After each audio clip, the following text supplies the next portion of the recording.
This is not the kind of story you should listen to at night because once you hear it you will replay every detail in your head. 3 weeks ago I discovered something about the person I trusted the most, and it destroyed the version of my life I thought was real. I am about to tell you the truth behind a secret that was hidden for 7 years. Before I begin, do me one favor, hit subscribe right now because the next 3 minutes will shock you more than any movie you have ever watched. This is not fiction, this is real, and it happened to me. The night I found out the truth, I was sitting alone in my living room drinking cold coffee and pretending that everything in my life was fine. My husband Daniel was out again with the excuse of late work meetings, and I had stopped asking questions because every answer sounded rehearsed. At 11:47 p.m. my phone buzzed with a message that simply said, "Check your front door." I thought it was some stupid prank until I heard footsteps outside the window. When I opened the door, there was a small brown envelope on the floor, no name, no address, just a single word written in messy handwriting, "Truth." I took it inside my hand, shaking without knowing why. I didn't expect anything shocking, maybe a stupid joke or some advertisement, but inside the envelope were photographs. Not just any photographs, but pictures of Daniel with a woman I had never seen before and a child that looked exactly like him. Same eyes, same smile, same stupid dimples he always hides when he laughs. For 3 long minutes I couldn't breathe, my heartbeat sounded like footsteps running away from me. I wasn't angry yet, I was numb, like my brain refused to accept what my eyes were seeing. Who took these photos? Why send them to me? Why now? I wanted to scream but I couldn't. The only sound in the room was the clock ticking, like it was counting down to the moment everything would collapse. And trust me, it did. Before I tell you what happened next and how my entire life started falling apart piece by piece, make sure you hit follow and stay with me because this story is about to turn darker than you think. I didn't sleep that night. I just sat on the couch staring at those photographs, waiting for Daniel to walk through the door so I could look him in the eye and ask him the one question that kept echoing in my head: why? At 2:13 a.m. the front door finally opened and he walked in, smiling, tired, pretending like nothing was wrong. He dropped his keys on the table and said, "Hi babe," in that gentle voice I used to trust. I didn't answer, I just slid the photographs across the table toward him. He froze, his face drained of color, his hands shaking before he even touched them. That was the moment I knew he wasn't going to deny it. Because guilt doesn't hide, it collapses. He didn't say anything for a full 30 seconds, which felt like an hour trapped inside a grave. When he finally spoke, his voice was small, almost broken. He said, "Please let me explain," but his explanation sounded like every lie I ever ignored. Work, stress, loneliness, mistakes, the universe, all the excuses people use when they destroy something fragile. I wanted to scream, I wanted to shatter every glass in the kitchen. I wanted to hurt him the way he hurt me, but all I said was, "How long?" 7 years. 7 years of secrets while I raised our daughter believing we were a normal family. 7 years where he built another life behind a closed door and never thought I would find out. I didn't cry. I didn't throw things. I didn't collapse. Instead, I said a sentence that tasted like poison: "You are going to tell me everything, and you are going to start now." Before I tell you what he confessed and how it twisted the story into something far worse than cheating, hit follow and stay with me because the truth he revealed that night was bigger than betrayal, it was criminal. Daniel sat down on the floor like his legs couldn't hold the weight of the truth anymore. He covered his face with both hands and whispered something I had never heard from him before: "I am scared." Not sorry, scared. That was the first moment I realized whatever he had done wasn't just a mistake, it was dangerous. He said the woman in the photographs wasn't just someone he cheated with. She was someone who threatened to expose him if he ever left her. She had recordings, documents, conversations, and she wasn't afraid to use them. Daniel said she was involved with people who don't play by the rules. People who solve problems with violence, not lawyers. People who don't send warnings, they send bodies. He met her 7 years ago at a corporate event, and what started as a stupid night turned into a trap. She got pregnant, and instead of ending it, she used the child as leverage. A permanent chain around his neck.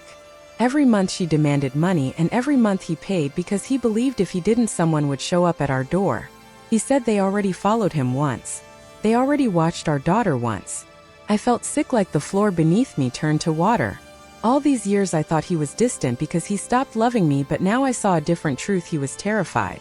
Not for himself, but for us. I asked him what she wanted now, and he looked at me with eyes that didn't belong to the man I married. He said she wants us gone. She wants a clean life with him, and she wants me and our daughter out of the picture forever. Not divorce, gone. That sentence didn't sound like drama, it sounded like a warning. A countdown. A death sentence wrapped in calm words. Before I tell you what happened the next morning when I woke up to find a black car parked across the street watching our house hit follow and stay with me because this story is not about heartbreak NM. The morning after his confession, the world looked different, like every shadow carried a pair of eyes. I walked to the window with a cup of cold coffee, and there it was, a black sedan parked across the street, tinted windows, engine running but no one getting out. At first I thought maybe it was nothing, but Daniel stepped behind me, saw the car, and whispered, "They found us." Those 3 words froze my spine. I watched his hands shake as he locked every door and lowered every blind in the house. He wasn't protecting us from a scandal, he was protecting us from people who erase problems without leaving fingerprints. He said they don't threaten twice, they act. Last night wasn't a warning, it was a courtesy. A final chance to disappear quietly. Our daughter asked why we were acting weird, why we weren't eating breakfast together, why Daddy looked like he hadn't slept in a year. I told her everything is okay, but kids always know when adults lie. They feel fear like animals do before a storm. She didn't smile, she didn't talk, she just sat there holding her cereal spoon like a shield. Daniel said we needed to pack and leave town within the next 24 hours. New phones, new names, new life. I laughed because it sounded insane, but there was nothing funny about the way he looked at that car, like it was a loaded gun aimed at our door. He said they've been patient for years, but she is done waiting. And when she wants something gone, she doesn't say it twice. I wanted to argue, I wanted to ask why running was the only option, but before I could speak, the car door opened and a man in a suit stepped out. He didn't walk toward our house, he just stood there staring at the windows like he knew exactly where we were standing. He reached into his pocket and pulled out a phone. A few seconds later, my phone buzzed with a message from an unknown number. It said, "Last chance. Before I tell you what we did next and how we tried to vanish from our own life, hit follow and stay with me because the next part of this story is where everything spirals out of control. Or this is survival." The morning after his confession, the world looked different, like every shadow carried a pair of eyes. I walked to the window with a cup of cold coffee, and there it was, a black sedan parked across the street, tinted windows, engine running but no one getting out. At first I thought maybe it was nothing, but Daniel stepped behind me, saw the car, and whispered, "They found us." Those 3 words froze my spine. I watched his hands shake as he locked every door and lowered every blind in the house. He wasn't protecting us from a scandal, he was protecting us from people who erase problems without leaving fingerprints. He said they don't threaten twice, they act. Last night wasn't a warning, it was a courtesy. A final chance to disappear quietly. Our daughter asked why we were acting weird, why we weren't eating breakfast together, why Daddy looked like he hadn't slept in a year. I told her everything is okay, but kids always know when adults lie. They feel fear like animals do before a storm. She didn't smile, she didn't talk, she just sat there holding her cereal spoon like a shield. Daniel said we needed to pack and leave town within the next 24 hours. New phones, new names, new life. I laughed because it sounded insane, but there was nothing funny about the way he looked at that car, like it was a loaded gun aimed at our door. He said they've been patient for years, but she is done waiting. And when she wants something gone, she doesn't say it twice. I wanted to argue, I wanted to ask why running was the only option, but before I could speak, the car door opened and a man in a suit stepped out. He didn't walk toward our house, he just stood there staring at the windows like he knew exactly where we were standing. He reached into his pocket and pulled out a phone. A few seconds later, my phone buzzed with a message from an unknown number. It said, "Last chance. Before I tell you what we did next and how we tried to vanish from our own life, hit follow and stay with me because the next part of this story is where everything spirals out of control." We didn't have a plan, we had panic dressed up as urgency. Daniel grabbed 2 suitcases from the basement and started throwing random clothes inside, not caring what matched, what fit, or what mattered. Survival doesn't care about fashion, it cares about speed. I stood there frozen, watching the man I married transform into someone I didn't recognize, a man who had lived with fear for so long that running felt normal. He said we needed cash, not cards, because cards can be tracked. We needed to leave our phones behind because they are homing devices disguised as lifelines. We needed to make it to a motel on the highway outside town, where someone he trusted would give us new identification. Every word sounded illegal, terrifying, and somehow rehearsed, like he'd been planning this moment for years. Our daughter walked into the hallway holding her backpack, asking if we were going on vacation. I told her yes, because telling her the truth would destroy the last piece of innocence she had left. She smiled for the first time in 2 days, but the smile slipped away when she saw the fear in my eyes. Kids always know. Daniel unplugged the security cameras, wiped the hard drive, and tossed both our phones into a metal box filled with water and bleach. He said if they get our data, they get us. I didn't ask questions anymore because every answer hurt. When we stepped outside, the street looked empty, but the air felt crowded. Every bird, every car, every silence sounded like a threat. The black sedan was gone, but Daniel said that wasn't a good sign. He said when they disappear, it means they're not watching anymore, they're acting. We got into the car and started driving. No music, no talking, just the engine screaming through the night. As we pulled away from the neighborhood that held every memory of our life, I looked back and saw something on our front door. A piece of paper stuck under the handle. 3 words written in red marker. You are late. Before I tell you what happened on the highway, and how everything went from escape to disaster, hit follow and stay with me because the next part of this story is pure chaos, and it will leave you breathless. The highway was almost empty except for the occasional truck roaring past like a monster in the dark. Daniel drove fast, faster than I had ever seen him drive, but every mile felt like we were falling deeper into a trap. He kept checking the rearview mirror like a hunted animal, scanning for the predator he knows is coming. I tried to calm myself by counting streetlights, but my hands wouldn't stop shaking. Fear isn't loud, it's quiet and slow and cold. It crawls into your lungs and steals your breath, one heartbeat at a time. Our daughter fell asleep in the back seat, not because she was tired, but because fear shut her body down. For 30 minutes, everything was silent. No cars behind us, no headlights in the distance, no messages, no warnings. And somehow that silence felt worse than anything. Because danger doesn't always announce itself. Sometimes it waits until you think you're safe. It happened fast. A black SUV appeared in the mirror out of nowhere, like it had been hiding in the dark, just waiting for the right moment. No headlights, no plates, no hesitation. It closed the distance in seconds. Daniel's voice cracked when he said they found us. The SUV pulled up beside us, window tinted, a driver we couldn't see. For a moment it just stayed there, matching our speed like a shadow glued to our life. Then it swerved sharply, forcing us toward the guardrail. Daniel jerked the wheel and the car shook violently. I screamed, but the sound drowned under the roar of metal and wind. Our daughter woke up crying as Daniel fought for control, yelling, "Hold on, hold on, hold on," like the words could stop gravity. The SUV rammed us again, harder this time. The world twisted sideways, glass shattered, airbag exploded, and the highway spun into white noise and darkness. When the car finally stopped spinning, we were upside down, smoke rising, metal hissing like something alive. I couldn't hear anything except the ringing in my skull. I called out for Daniel, no answer. I reached for my daughter, she was crying but alive. Relief burned my throat. Then I heard footsteps. Slow, calm, coming toward the wreck. Before I tell you who stepped out of the SUV, and what they said to me while I was trapped upside down bleeding, hit follow and stay with me because the story you think you understand is about to twist into something darker than you can imagine. I heard the footsteps before I saw the face. Heavy boots on broken glass, slow, deliberate, confident. Not running, not rushing, just walking like someone who already knew the ending of our story. I tried to move, but the seatbelt had locked and the world was sideways. Blood dripped down my forehead, turning my vision red and blurry. My daughter sobbed in the back seat, whispering, mommy please," like her voice could pull me back to sanity.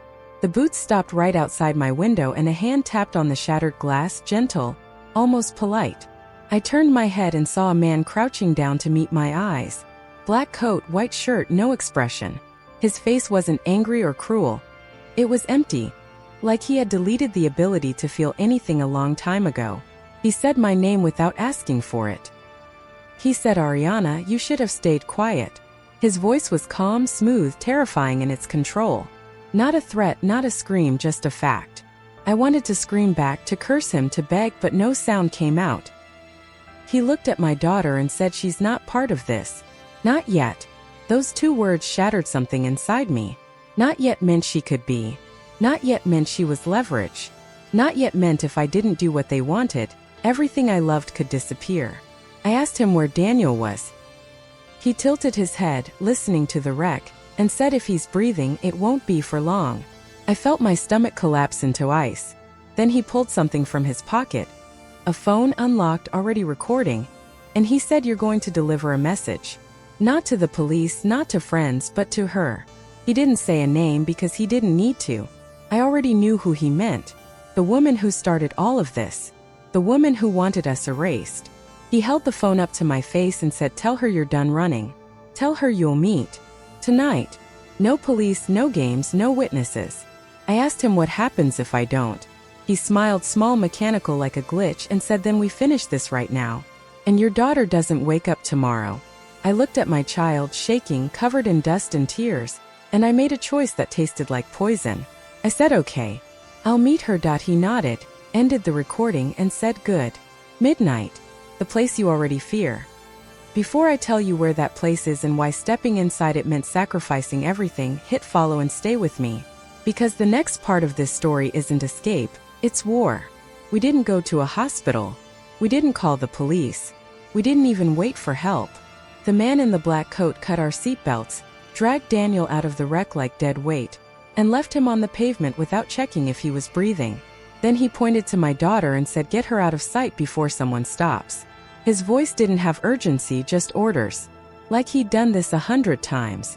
I crawled out of the car, every bone screaming, but adrenaline turns pain into background noise when someone you love is in danger. My daughter clung to me, shaking, whispering, I want to go home, over and over like a broken prayer. I couldn't tell her that home was gone. Daniel was unconscious, blood pooled beneath his head, chest barely rising. For a moment I considered staying with him, fighting, screaming, begging for help. But the man in the coat stepped close, too close, and said, you made a deal. You keep your word, he lives. You break it, he dies before sunrise. There was no negotiation. No mercy. No choice. He drove us in the black SUV. My daughter wrapped in a blanket, me staring out the window at a world that didn't feel real anymore. The highway blurred into empty fields, dead trees, lost places. We stopped in front of an abandoned motel. No lights, no signs, just a skeleton staring at the night. He said, midnight. Room 9. Don't knock. She will open. Then he handed me a phone with one rule. No calls, no texts, no location. Only answer when it rings. The screen was cracked, smeared with fingerprints that weren't mine. I didn't ask whose they were. I didn't want to know. I asked him where Daniel was. He said someone is coming for him. If you do what you promised, he survives. If you don't, someone cleans up the mess. He walked away like he was done with us, leaving me, my daughter, and the kind of silence that doesn't belong to the living. Inside the SUV, my daughter asked me one question that almost broke me. Are we ever going back home? I lied again. I said yes. Because sometimes a lie is the only thing keeping a child breathing. I checked the time, 11:53 p.m. 7 minutes until midnight. 7 minutes until I had to face the woman who had been pulling strings for 7 years. Before I tell you who opened that door, what she looked like, and what she said that turned this nightmare into something even darker, hit follow and stay with me, because the moment that door opened, the truth didn't set anyone free. Killed everything we were. I stood outside room 9 with my daughter pressed against my hip, her tiny fingers digging into my coat like she was trying to hold on to safety that didn't exist anymore. The hallway smelled like mold and secrets, the kind of smell that never leaves walls because too many bad things happen there. My hands were shaking so hard I thought I would drop her. 12 a.m. exactly, the door clicked. Not a loud sound, just a soft metallic note that felt louder than a scream. The door swung open and she appeared. She didn't look like a monster. Not like the stories. Not like the nightmares. She looked perfect. Clean hair, flawless makeup, expensive coat. The kind of woman who never has to say she's wealthy because the world just knows. Her eyes landed on me, then shifted to my daughter, and she smiled, not out of kindness but recognition, like she was proud of what she owned. She said, Ariana, I've been waiting for this moment. Her voice was sugar dipped in poison. Calm, controlled, confident. I wanted to slap her, choke her, rip that smile off her face, but fear glued every bone in my body to the floor. She stepped aside and said, come in. I didn't move. I asked her where Daniel was. She raised an eyebrow and said, your husband is alive for now. That smile again. The kind people wear when they enjoy your suffering. I walked in because I had no choice, and the door closed behind us with a soft thud that sounded like a coffin ceiling. The room was almost empty, one chair, one table, one lamp. Everything else stripped away. Like someone cleared space for violence. She sat down and crossed her legs, studying me like a puzzle she had already solved. She said, you ruined everything. You were supposed to stay quiet, live your perfect little life, and let him belong to us. He did, until you became a problem that I said he was my husband. She laughed. A low, elegant laugh that didn't belong in a room like this. She said, "Darling, I don't want your husband. I want control. And control isn't about love. And control isn't about love. It's about fear." Then she leaned forward, eyes glowing with something unhinged, and said, "You're going to help me destroy him. Completely. You're going to tell the world everything he did. You're going to make him disappear." I stared at her in disbelief. After everything she had done, violence, threats, blood, she didn't want his love. She wanted his reputation dead. His life erased. She didn't want him back. She wanted him ruined. I asked her why. Why go this far? Why destroy him and us? She smiled slowly and said, "Because he betrayed the wrong woman. And because I don't lose. Not ever." Before I tell you what she revealed about Daniel, something that changed everything I believed about him, hit follow and stay with me, because in the next part, you'll learn the one truth I never expected. He wasn't innocent. He wasn't a victim. He was hiding something far darker than she ever was. Hours passed and the sky turned darker. The night had fallen, but the hospital corridor was still awake, filled with restless footsteps, prayers, and silent tears. A nurse slowly walked toward Ayan's father. Her eyes looked tired, but her voice tried to remain calm. "Sir, his condition is critical, but he is responding to the treatment. We need to keep him under observation for the next 12 hours. Ayan's father nodded, but fear in his heart refused to move. He sat beside his unconscious son, holding his cold hand, whispering softly, "Son, you are strong, but I know you will come back to me. I know you will open your eyes and say, 'Baba, everything is fine. Please don't break me.'" Meanwhile, Ayan's mother stood near the window, her hands trembling as she recited prayers again and again. Her tears weren't loud. They were silent, heavy, and painful, like someone losing a piece of their soul outside. The rain continued, soft at first, then louder, as if the sky was crying with the family inside Ayan's mind. His world was blurred, sometimes filled with memories, sometimes filled with pee. He heard distant voices, but couldn't respond. He felt hands holding him, but couldn't move. Somewhere inside his fading consciousness, a memory flashed. The day his father first taught him how to ride a bicycle. Ayan fell, scraped his knee, and started crying. His father laughed and said, "Winners don't stop when they fall. They stop only when they win." The memory shook something inside him, a spark, tiny but real. His heart rate changed, just slightly, but enough for the monitor to beep differently. The nurse turned back sharply. "Doctor, we're getting a response." Ayan's father stood up instantly, his eyes wide with hope. For a moment, time paused. The doctor checked the monitor, then looked at the family with a soft smile. "He is trying, his body is fighting." Those words felt like life returning to the room. Ayan's mother, shaking with relief, collapsed into a chair, whispering, "Thank you. Thank you."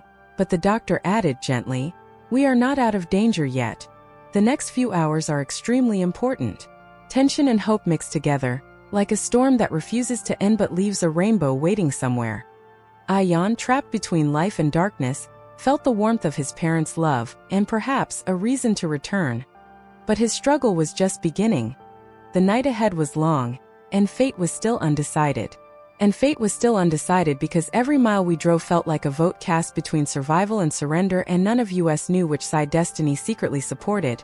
Daniel kept repeating that we had to trust the night more than we trusted people, because people betray for reasons that don't even make sense to themselves, while the night at least stays honest in its darkness. Our daughter stared out the window, asking why the moon kept following us, and I wanted to say because it is the only witness to our disaster, but I couldn't turn panic into poetry in front of a child who still believed that shadows disappear when you close your eyes.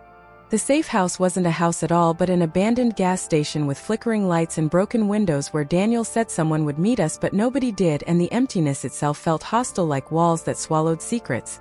Daniel stepped outside to check the area, leaving me alone with the constant hum of fear vibrating through my body like static electricity, waiting for a spark to burn everything down. I saw movement behind the pumps, a silhouette too still to be a stranger and too familiar to be a coincidence, and before I could scream, Daniel returned and whispered, "Don't look, don't react, they're already here. And if they're here, it means they don't want us dead, they want something worse," which is why my voice broke when I asked what could be worse than death. And he said, "Living a life where someone else owns your choices." And I realized we weren't running from people, we were running from a truth carved into our past, a truth they wanted from us, a truth they believed we still had, even though we didn't even know what it was. Daniel told me to get back in the car and keep the engine running because silence was a disguise and speed was a defense, but before I could move a voice echoed from behind the pumps, calm, controlled and terrifyingly confident, saying, "You ran too late, and you hid too long, and now your debt is due." Daniel stepped in front of me like a shield, his body tense, his breathing steady, even though I could feel the tremor of fear beneath his skin. The silhouette stepped forward, revealing a man with eyes that looked like they had memorized every mistake we ever made, and he said, "You took something that didn't belong to you and you built a life on it, and now that life must be dismantled brick by brick until you remember who you were before the lies." I didn't know what he meant, but Daniel did, because his shoulders dropped like a confession without words, and he whispered to me, "I didn't tell you everything, not because I didn't love you, but because love doesn't erase consequences, it just delays them." Our daughter started crying in the back seat, not because she understood the danger, but because fear is contagious and children catch it faster than truth. The man pointed to the trunk of our car and said, "Open it now," and for a second I thought he wanted proof or weapons or bodies, but when Daniel opened it there was nothing but clothes, toys and scraps of our broken life, and the man smiled slowly like disappointment was more frightening than rage, and said, "You really don't know, do you?" Which means someone else still has it and they're already moving, and while you run they're winning. Daniel reached for my hand, gripping it with the kind of desperation that says we're out of time and out of answers and out of forgiveness, and the man turned away into the darkness, leaving only one sentence behind: "Find it before we find you, because next time we don't want a conversation, we want closure."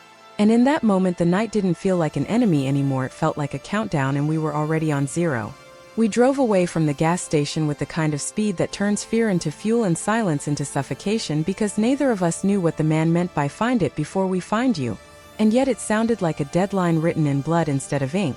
Daniel kept scanning the rearview mirror like ghosts might appear behind us, while I kept replaying his words, "I didn't tell you everything," because when a truth is hidden long enough it becomes a weapon waiting to explode. Our daughter fell asleep again, which felt unfair because innocence gets to rest while guilt stays awake.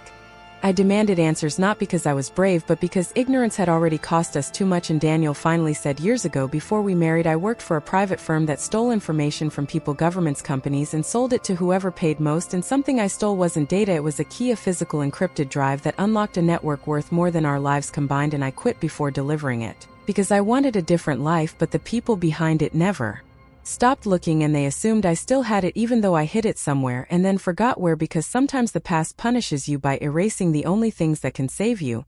His confession hit me harder than the fear, because betrayal feels colder when it comes late and wrapped in regret. Suddenly headlights appeared behind us, too steady to be random, too controlled to be innocent, and Daniel said, "They're not here to kill us, they're here to follow us to whatever I hid, because they think we're going there next, but they don't realize I don't remember where I left it, which means they're chasing a memory, not a destination." I wanted to scream, I wanted to break, I wanted to tell him that secrets don't disappear just because you pretend to forget them, but before I could speak our car shook as something hit the rear bumper like a warning shot disguised as impact, and Daniel whispered, "They won't stop until they either get the key or destroy everything we built." And for the first time I understood we weren't running to survive, we were running to finish a story someone else started before we ever knew we were characters in it.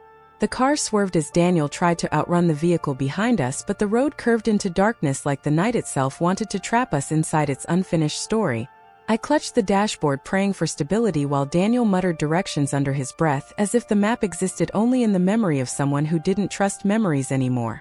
The car behind us didn't attempt to overtake, because they weren't hunters looking to kill, they were shadows waiting for us to lead them to the treasure they believed we had buried somewhere in the past. Daniel suddenly turned off the highway and onto a narrow dirt road leading into a forest thick enough to swallow headlights whole, and for a moment I thought he had lost his mind, until he said, "I once hid something here before anyone knew what it was worth, but if I can't remember where we'll die searching for it." Branches scraped the sides of the car like fingernails on metal, and our daughter woke up screaming as if nightmares could sense danger faster than sight.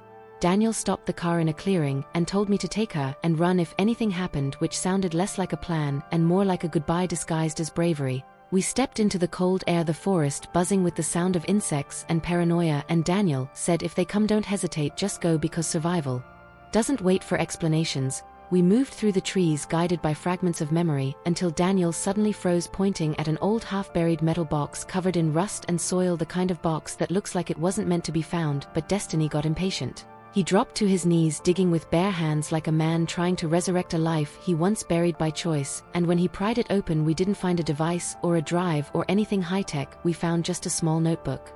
wrapped in plastic with coordinates written on the first page, coordinates that belonged to another location, another secret, another chase. And before we could even process the hopelessness of it all, headlights pierced through the trees, illuminating us like targets, and Daniel whispered, "They were never chasing what I stole, they were chasing what I still remember, and now they know I remember again, which means they won't wait for us to escape this time, because fate doesn't like second chances, it likes endings."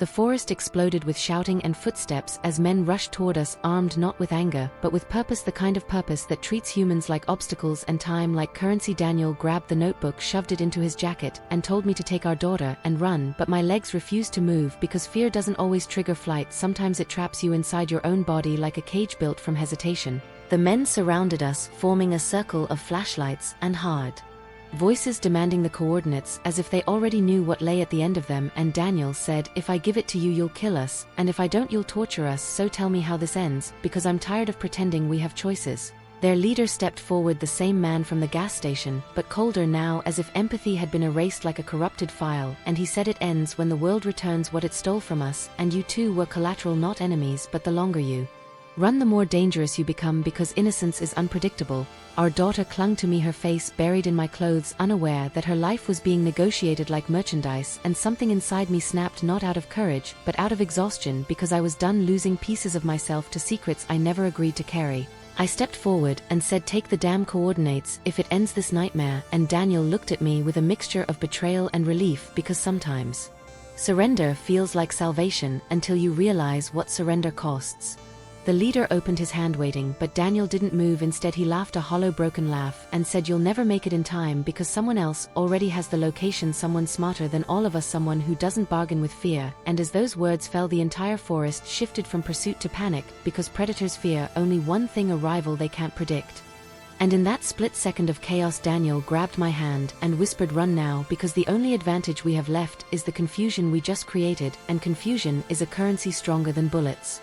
We tore through the trees with no sense of direction, only instinct and desperation guiding us as gunshots cracked through the night, not aimed to kill, but to herd us like prey toward an invisible boundary, where choices narrow and consequences grow teeth. Daniel held our daughter close, while I tried to keep up, my lungs burning with every breath, and the forest floor grabbing at my feet like the earth itself wanted us to fall. Behind us, the men shouted orders, fractured by panic, because Daniel's lie had worked too well. They believed someone else had the coordinates, someone faster, someone ruthless, and it turned hunters into animals, scattering in fear of a ghost they couldn't see. We reached an abandoned cabin half swallowed by vines, and Daniel kicked the door open, pushing us inside, shutting it behind us as if thin wood could hold back the world. The place smelled like dust and old memories, and somewhere in the dark a drip echoed like time leaking away. Daniel lit a match, its tiny flame shaking, he whispered, "I never thought it would come to this. I thought running would buy enough time to forget, but forgetting doesn't erase what the past owes, and sometimes the past collects with interest." Outside, engines roared, more than one vehicle moving fast, meaning reinforcements or enemies or both, and Daniel looked at me with the kind of expression that asks forgiveness without speaking, because he knew what I didn't want to accept, that this journey wasn't toward safety, but toward a final confrontation we couldn't avoid. Our daughter asked if the bad people would find us, and I told her no, even though I could feel them closing in like a storm that travels silent then strikes loud. And Daniel said, "If they take me, don't follow.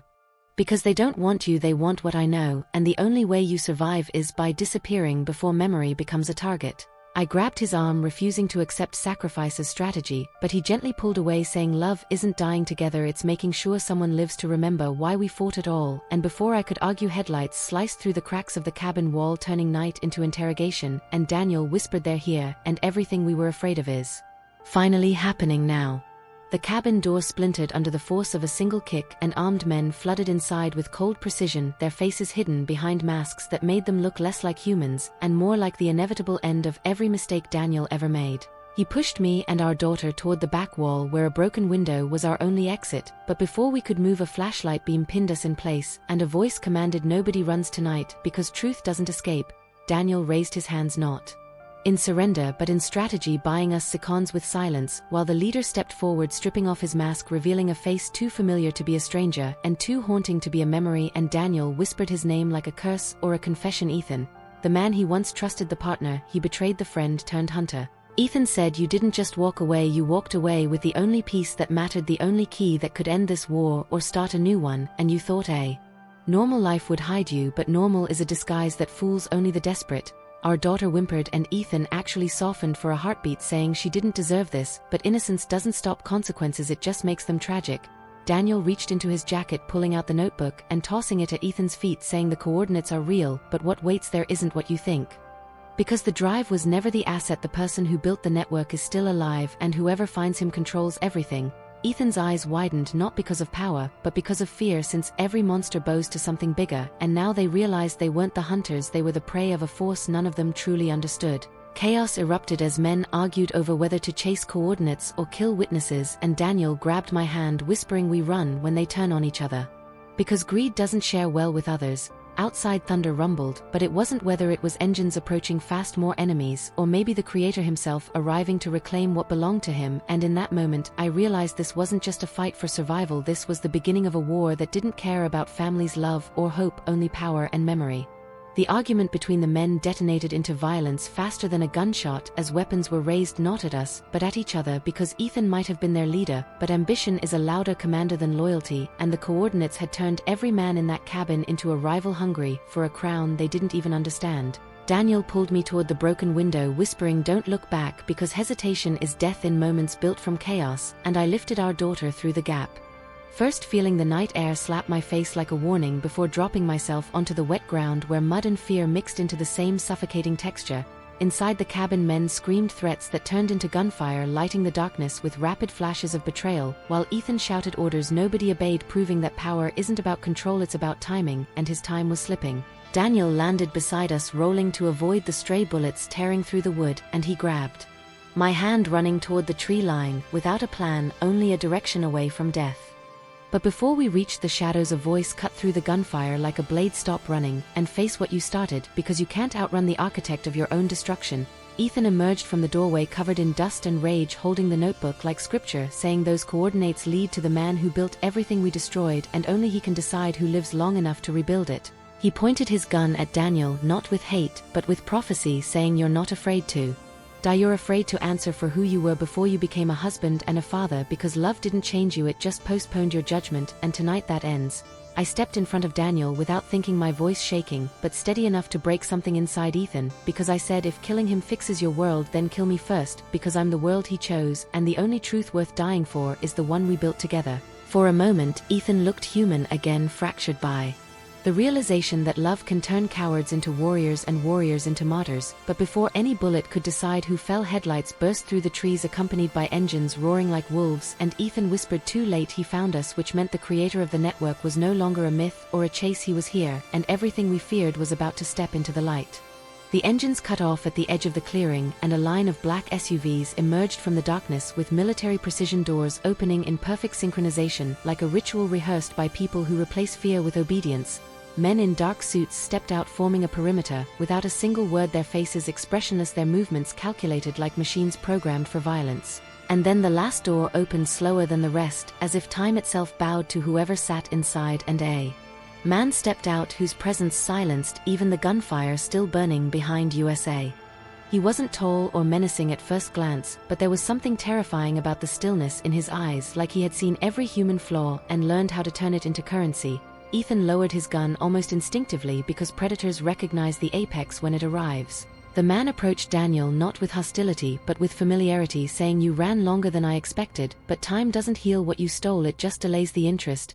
Daniel's body trembled in a way I had never seen, not from fear of death but from fear of being known too completely, and the man continued, "You thought the drive mattered, but the drive was only a door, the real value was the algorithm you memorized before you even realized what it was, and we didn't chase you for the object, we chased you for your mind." The words hit me like a collapse, because the entire nightmare wasn't about evidence or technology, it was about Daniel himself, the knowledge in his head worth enough to burn cities. Ethan stepped forward, saying, "If you take him, you better take me too, because I bled for the same cause." But the man shook his head with surgical cruelty, saying, "Loyalty without intelligence is an empty weapon, and you were always a soldier, not a solution." Tension rippled through the clearing, guns raised, promises unspoken, and Daniel whispered to me, "Run when they move, because no matter what happens next, don't let them put our daughter in the world we built by mistake."